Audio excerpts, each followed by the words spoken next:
ফাম্মান তাগা, অতঃপর যারা বিদ্রোহ করেছে, ও আসারাল হায়াতার দুনিয়া, দুনিয়ার জীবনকে প্রাধান্য দিয়েছে।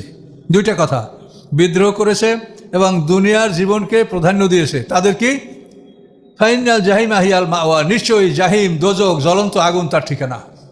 এখন এই কথাটা ভালো করে রিয়েলাইজ করেন, ভালো করে বোঝেন। বিদ্রোহ করেছে, দুনিয়ার জীবনকে প্রাধান্য দিয়েছে। তা আমরা আজকে সমাজে যা দেখি, সবাই তো আমরা দুনিয়ার জীবনকে প্রাধান্য দিচ্ছি। আমার চাকরি, আমার ছেলের চাকরি, এটা ঠিক রাতে আমার যা লাগে আমি তাই করতে বাধ্য আছি। তাতে আমার ইমান থাকলো কি গেল, বা আল্লাহর পথে আমি থাকতে পারলাম কি না পারলাম, কিন্তু আমার চাকরি বা আমার আত্মীয়র চাকরি বা আমার অমুক, এটা আমার ব্যবসা, এজন্য কিন্তু আমরা অসৎ পথে আমরা পা বাড়াচ্ছি। এটা যদি আপনি অনুসন্ধান করেন বা আপনি আরেকজনকে দেখতে চান না, আপনি নিজে দেখেন। অপরের দেখার আপনার দরকার নাই, কেননা যা করার মালিককে দেখবে সব। আপনি শুধু নিজের বিষয়টা দেখেন যে আসলে আমিও এরকম কোনো কাজে জড়িত আছি কিনা, যে আমার নিজের দুনিয়ার কাজকে হাসিল করার জন্য আমি অন্যায়কে সমর্থন করেছি।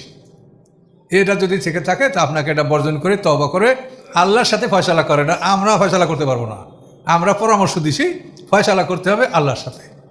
আল্লাহর সাথে আপনি এটা ফয়সালা করবেন যে আল্লাহ আমি এই জন্য এই করেছি, আমার এই সময় আছে, এখন কীভাবে আমি মুক্তি পাবো, এগুলি সব আল্লাহর কাছে বলে এর ফয়সালা এই দুনিয়া থেকে করে আপনি কবরে যাবেন।